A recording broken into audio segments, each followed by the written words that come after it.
This news is funded by viewers like you. Please support our work at democracynow.org/give. We turn now to major election results out of Mexico, where Claudia Sheinbaum has made history as the country's first woman and first Jewish person elected president of Mexico. Sheinbaum is a climate scientist, former mayor of Mexico City. She's a member of the ruling Morena party and a close ally of the Mexican president, AMLO, Andrés Manuel López Obrador, who's been credited with lifting millions of Mexicans out of poverty. Preliminary results show Sheinbaum easily defeated her closest rival, trounced her, Xochitl Gálvez. Sheinbaum addressed supporters Sunday in Mexico City. No llego sola. Llegamos todas. I didn't get here on my own. We, women, all got here together. Our female heroes who created the nation, our female ancestors, our mothers, our daughters, our granddaughters. I congratulate all the Mexicans that, by participating in the election, demonstrated that Mexico is a democratic country with peaceful elections. Mexico's election was marred by terrible violence. At least 38 candidates were assassinated during the campaign. Meanwhile, to the north, President Biden is expected to sign an executive order today that would temporarily shut down the U.S. Mexico border after asylum requests made by migrants surpassed 2,500 a day. Mexico's cooperation key in enforcing the measure, as migrants blocked from entering the U.S. will be forced to wait in Mexico. For more, we go to Mexico City, where we're joined by Laura Carlsen, director of the Mexico City-based international relations think tank, MIRA, Feminisms and Democracies. Laura, welcome back to Democracy Now! The significance of Sheinbaum's victory, the first woman president, and what this means in Mexico and in terms of U.S.-Mexican relations. The big news, of course, Amy, is that Mexico has its first woman president. After 200 years of democracy and 65 male presidents, the populace elected a woman for the first time with an overwhelming majority. Now, this is more than a symbolic victory. What it means is that there's an example for younger women that women can be leaders, that they can gain the support of the population, and they offer greater horizons for younger women as they begin to think about their own futures. It also means, and I've been talking to women from other countries, for example, in Chile, with Michelle Bachelet as president 2 terms, and also in Honduras, Xiomara Castro, that there's a number of doors that open for women's equality and policies that have to do with women's equality. For one thing, there's usually greater dialogue. There are more channels of dialogue. For another, there's the support that women presidents can give each other, especially within this region, in terms of promoting gender equality policies across the region. These could be a path toward greater gender equality, and which is obviously very key to democracy within the region. Now, in the clip that you played, Claudia Sheinbaum credited women before her with her victory, and it's very important to recognize this. She owes a lot to women's movements within Mexico. Women's movements in Mexico began fighting decades ago for gender parity and equal representation in political positions within the country, and it has not been an easy fight. We're talking about a country with a traditionally macho culture, which has now achieved a landmark in democracy that even the United States has not achieved. They began by requiring quotas in candidacies. They would get legislation passed, and then the parties would find loopholes. They would have to close up the loopholes. They began to push for laws against political violence and gender-based violence that would disqualify or even threaten women for being women.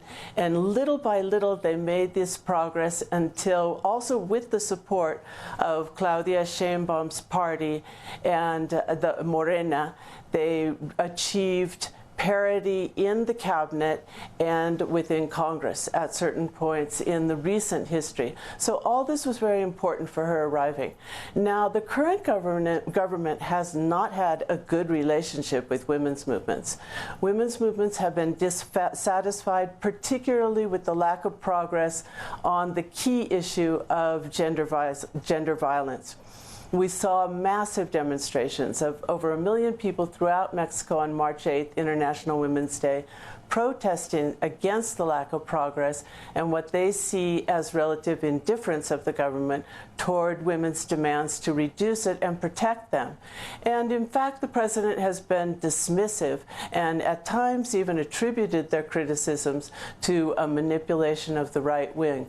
There's an expectation that the relationship will be different with Claudia Sheinbaum. The current government does have feminists who are involved in it. There's an expectation that feminists will join this government as well, and that there may be new policies to direct the issue of violence, of gender-based violence.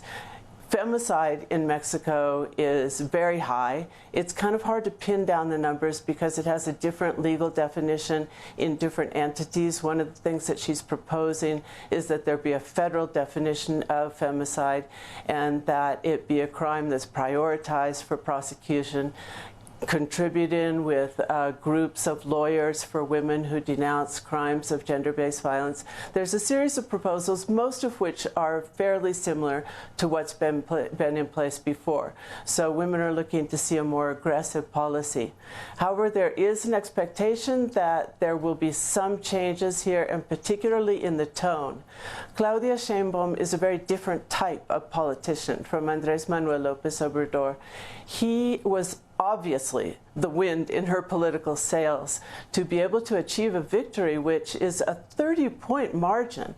It's greater than even most of the polls assumed.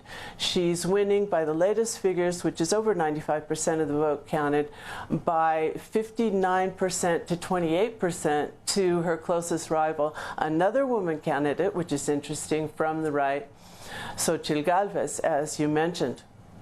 And so his popularity, which has been consistently above 60% throughout his 6-year period, significantly contributed to her win, as well as the popularity of his programs. These programs, which are called the Fourth Transformation, which means the fourth moment of significant change in the history of Mexico from independence, the reform, and the revolution, giving it this historic dimension, are really based on social programs where a majority of Mexican families are receiving benefits from the government, and that was reflected as well in the vote. So she's promised to continue with that, and one of the big debates is how much will she create her own mark on this presidency. Mexican presidents typically have a great deal of power, which means that former presidents typically fade into the background, but there's some question about how much she'll be able to do that. She's, of course, insinuated that this kind of a question is sexist, which you could definitely see it that way, and has said that she has a commitment because there's a public mandate to continue with these policies, but that she will indeed be her own person. Laura, I wanted to ask you, in terms of Sheinbaum's policies toward the United States, and of course the very hot-button issue of immigration. We're hearing that President Biden is about to issue an executive order that will effectively begin to close down the border for migrants or people seeking asylum from through Mexico into the United States.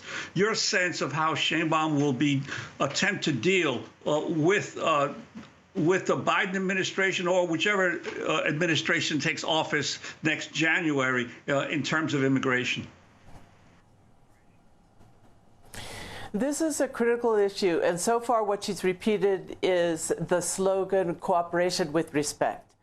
The current government has walked a fine line in its relationship with both the presidency of Donald Trump and the presidency of Joe Biden, and particularly, of course, on the issue of immigration. Claudia Sheinbaum has not defined a very detailed plan for what Mexico will do with immigration. And so far, what that policy has been is to toe the line of U.S. anti-immigrant policies that are focused on containing immigrant flows. There's a lot of talk of going to the causes, creating jobs that would enable people to remain in their home countries, particularly in Mexico and Central America. And we haven't seen the investment that would correspond to really making that kind of a policy work. She has said that she will emphasize that. She has said that she will respect human rights.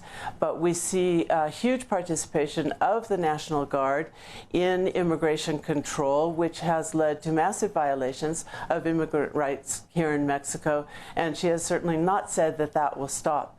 With the closure of the right to request asylum in the United States, Mexico has to receive these thousands of people. It is very likely that Claudia Sheinbaum will agree to receiving these people. Mexico has refused to be a third safe country, which is a formal agreement saying that everyone who wants to request asylum has to do it in the first safe country they pass through. But they have agreed to a number of programs that require them to receive people who are technically waiting to go through a legal process in the United States. It will be a constant negotiation. It's a very tricky negotiation. There's always a sore point of national sovereignty involved that Mexican governments, both López Obrador and now Claudia Sheinbaum, will defend, but they also know that they cannot anger the United States at the risk of economic repercussions. If it's Donald Trump, that risk is even greater. And she will have the additional factor that he's a misogynist. It will not be easy for a woman president to deal with Donald Trump. We've already seen his relationship with Angela Merkel, for example, in Germany. So the challenges are great. Democracy Now! Is funded by viewers like you. Please give today at democracynow.org/give.